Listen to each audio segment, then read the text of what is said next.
बहुत समय पहले की बात है। गंगा नदी के किनारे एक छोटा सा गांव रामपुर था। उस गांव के पास ही एक जादुई जंगल था।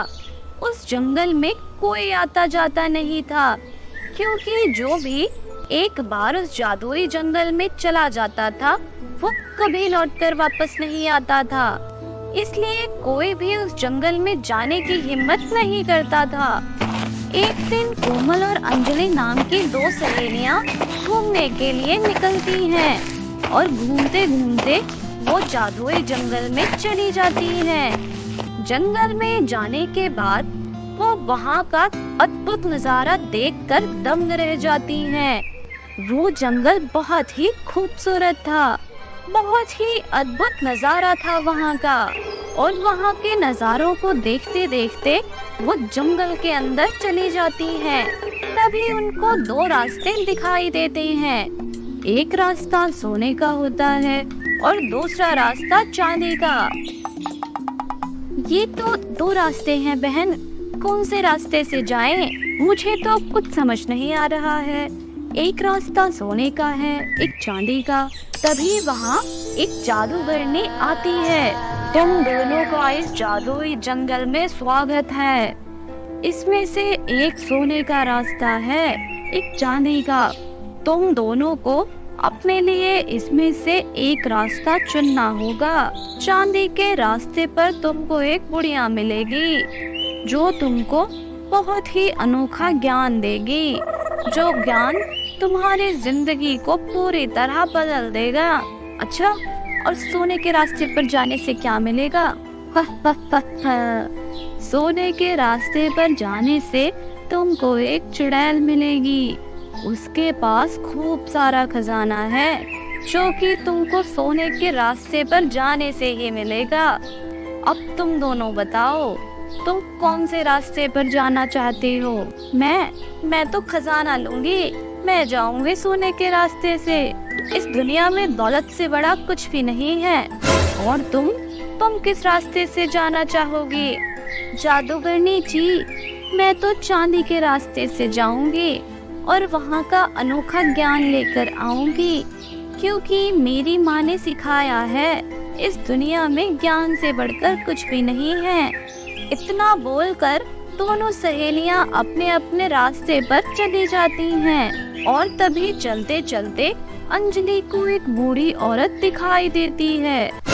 वो बूढ़ी औरत अंजलि को घर के कुछ काम करने को कहती है। अंजलि खुशी खुशी घर का सारा काम कर देती है, जिससे खुश होकर वो बूढ़ी औरत अंजलि को ढेर सारे ज्ञान की बातें बताने लगती है। अंजलि उसकी बात बहुत मन लगाकर सुनती है। वहीं दूसरी तरफ कोमल सोने के रास्ते पर चलती है। वो चलते चलते बहुत दूर निकल जाती है। वहाँ उसे एक चुड़ैल दिखाई देती है। वो चुड़ैल देखने में बहुत ही डरावनी थी। उसकी एक आँख नहीं थी और एक पैर भी टूटा हुआ था।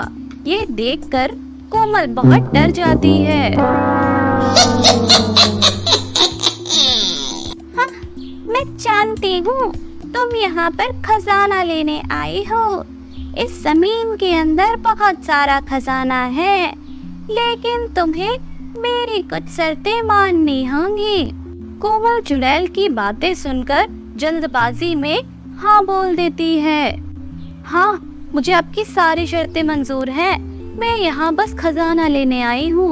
आप बस ये बताइए कि खजाना कहाँ है।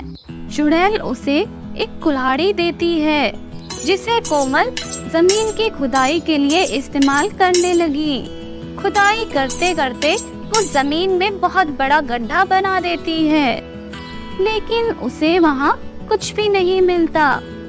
वो बहुत समय तक खुदाई करती रहती है और थक जाती है, और फिर थककर चुड़ैल से बोलती है, खुदाई करते करते मेरी तो बहुत हालत खराब हो गई, लेकिन मुझे अभी तक कुछ भी नहीं मिला।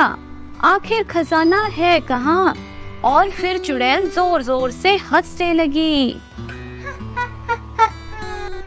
मैंने तुमसे झूठ कहा था यहाँ कोई खजाना नहीं है।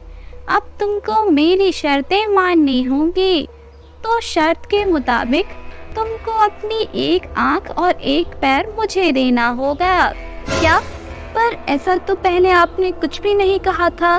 मैंने तुम्हें जमीन की खुदाई से पहले ही कहा था कि मेरी कुछ शर्तें हैं। तुमने उन्हें बिना सुने ही हाँ कर दी। अब तुम्हें मेरी शर्तें माननी होंगी। अरे अरे, ऐसे कौन करता है? एक खुदाई के बदले मैं अपना एक पैर क्यों दूं तुम्हें? प्लीज मुझे यहाँ से जाने दो। मैंने तो तुमको पहले ही बताना चाहा था, लेकिन तुमने सुना ही नहीं। तो इसमें तुम्हारी गलती है। मैं कुछ नहीं कर सकती अब। शर्त के मुताबिक तुमको मेरी बात माननी होगी। नहीं नहीं, ये तो धोखा है। तुम ऐसा नहीं कर सकती। मुझे जाने दो यहाँ से। अगर तुमने पहले ही मेरी शर्त सुन ली होती तो ये ना होता। तुम एक बहुत ही लालची लड़की हो। तुम अपने लालच से यहाँ आई हो। अब मैं तुम्हें नहीं छोड़ूंगी। वो कोमल को पकड़ लेती है और कोमल का एक पैर ले लेती है। अब कोमल ना ठीक से खड़ी हो पा रही थी, ना चल पा रही थी। ये सब तुम्हारे लालच की वजह से ही हुआ है। इसकी जिम्मेदार तुम खुद हो। तुमने ज्ञान की जगह धन को चुना और तुम्हारी ये हालत तुम्हारे लालच का परिणाम है। अब तुम यहाँ से जा सकती हो। वो रोते हुए वहाँ से वापस चली जाती है। कुछ दूर चलने के बाद वो दोनों एक ही जगह पर आकर मिलते हैं, जहाँ से उन्होंने चलना शुरू किया था। जब कोमल ने अंजलि को देखा तो वो पहले से भी बहुत ज्यादा खूबसूरत दिख रही थी और उसके चेहरे पर एक अलग ही तेज दिखाई दे रहा था। वहीं दूसरी तरफ कोमल बहुत ही ज्यादा बदसूरत हो गई थी। अरे अरे कोमल, ये तुम्हारी क्या हालत हो गई है? और तुम्हारे एक पैर को क्या हुआ? उस चुड़ैल ने मेरा एक पैर ले लिया। उसने मेरी बात भी नहीं सुनी। मैं अपनी लालच की वजह से वहाँ गई थी, लेकिन मुझे वहाँ कुछ नहीं मिला। और तो और मैंने अपना एक पैर भी गवा दिया। मैं खजाने के लालच में जमीन की खुदाई करने लगी। मैंने चुड़ैल की शर्त भी नहीं सुनी। आज मेरी ही वजह से मेरी ये हालत हो गई है। ये सब मेरी ही गलती है। मैंने तो चांदी का रास्ता चुनकर बहुत अच्छा किया। वहाँ पर मुझे बहुत अच्छी अच्छी ज्ञान की बातें जानने को मिली। अब अंजलि की बातें सुनकर कोमल को शर्म आने लगी। वो चुपचाप अपने घर चली गई। अंजलि ने अपने ज्ञान के दम पर खूब तरक्की की। सब में ज्ञान बांटना शुरू कर दिया और उसने सबको सही गलत की पहचान करना सिखाया। वहीं दूसरी तरफ कोमल को अपनी गलती का एहसास होने लगा। तो दोस्तों, कभी लालच मत करो और खूब मेहनती बनो और जल्दी से हमारे चैनल को सब्सक्राइब कर लो ऐसी ही मज़ेदार कहानियाँ रोज देखने के लिए।